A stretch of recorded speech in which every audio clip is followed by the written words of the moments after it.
Баршаңызға қайырлы күн, сіздермен Айгерім, менің каналыма қош келдіңіздер. Бүгінгі видеода осындай керемет снежок булочкасын дайындайтын боламыз. Қарасаңыздар, формасы қардың формасына ұқсас болып келген. Алдағы келе жатқан жаңа жыл мерекесіне осы булочканы дайындап көрсеңіздер, өте керемет болып шығады. Міне қарасаңыздар, ортасында нутелла салмасы бар, өте дәмді болып шығатын булочкалардың бірі. Видеоны мұқият соңына дейін қараңыздар.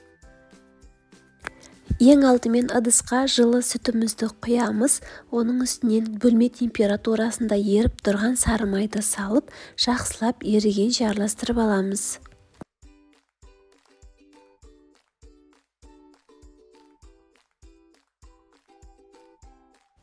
Енді тұзымызды және де қантымызды салып, тағы да жақсылап араластырамыз. Келесі ашытқымызды салып, жақсылап араластырамыз. Енді 2 дана жұмыртқамызды салып, тағы да жақсылап араластырамыз.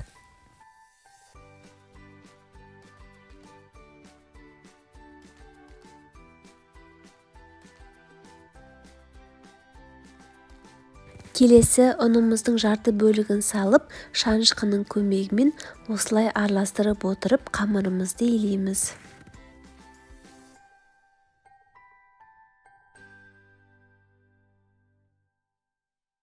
Негізінде ұнды 2 бөліп илеген өте ыңғайлы, бір дегенде қолыңызға жабыспайды.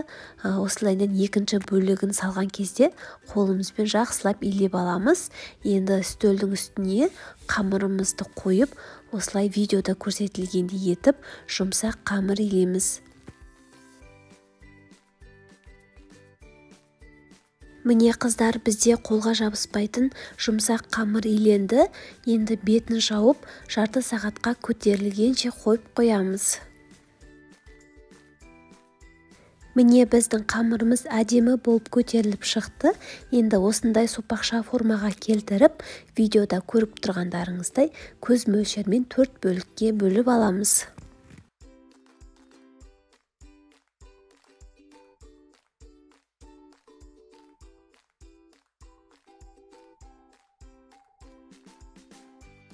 Қамырларымызды домалақ формаға келтіріп алып, бірінші қамырдан бастап жаямыз.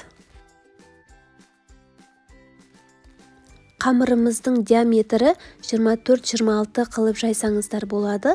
Енді ол өз қалауларыңыз бойынша. Енді тарелкамен немесе осындай домалақ ыдыспен қамырымызды бір келке етіп кесіп аламыз. Олай кеспей бір дегеннен жасай берсеңіздер де болады.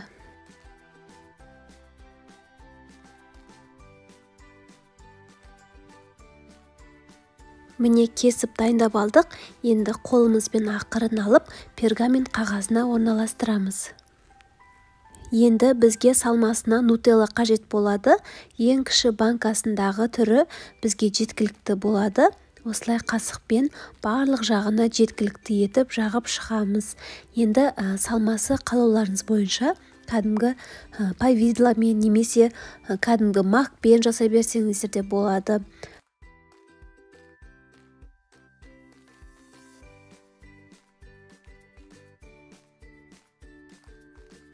Міне біз екінші қамырымызды жайып алдық. Бұны да бір тегіс етіп кесіп аламыз.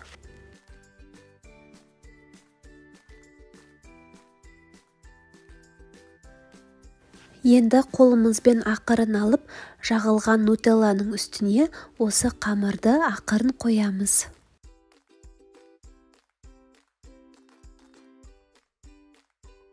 Екінші қойылған қамырдың үстіне де осылай нутелланы жағып шығамыз.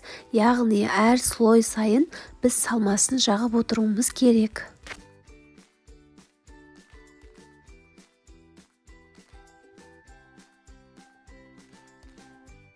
Міне қыздар, мен үшінші қамырымды жайып алдым, бірақ ол бір келкі болып шыққаннан кейін мен оны кескен жоқпын. Енді оның үстіне де нутелланы жағамын.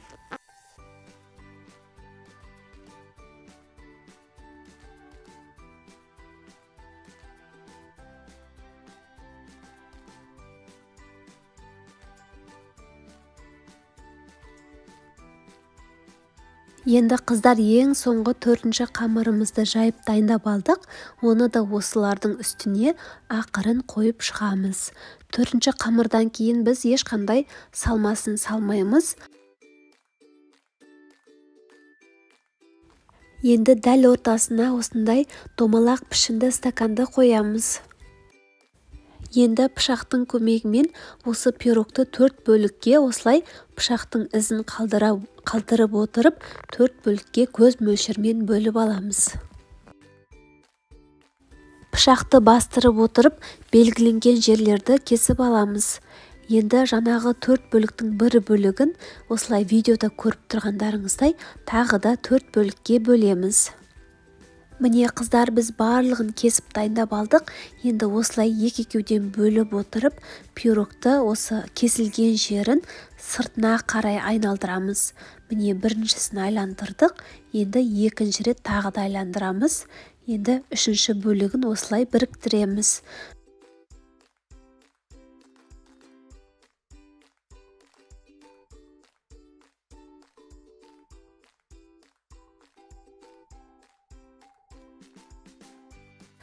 Міне қарасаңыздар, өте оңай жасалады, бірақтан да өте әдемі қардың формасына ұқсас узор шығып келе жатыр, я. Енді келесі барлығын солай жасап шығамыз.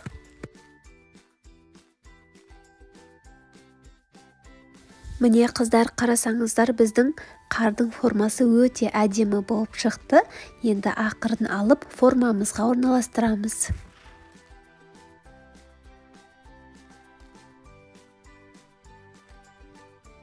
Енді бір дана жұмыртқаға бір ас қасық сүтті араластырып, осылай бетіне жағып шығамыз.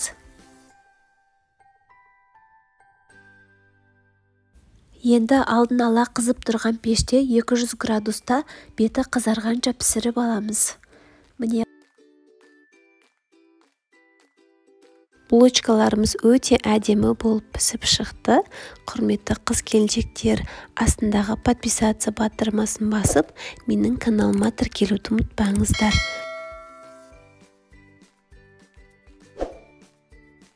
Енді булочкаларымыздың бетіне қант ұнтағын сеуіп шығамыз. Міндетті түрде келе жатқан жаңа жыл мерекесіне жасап көріңіздер. Сіздермен болған Айгерім. Менің каналыма тіркелуді ұмытпаңыздар. Келесі видеоларда кездескенше.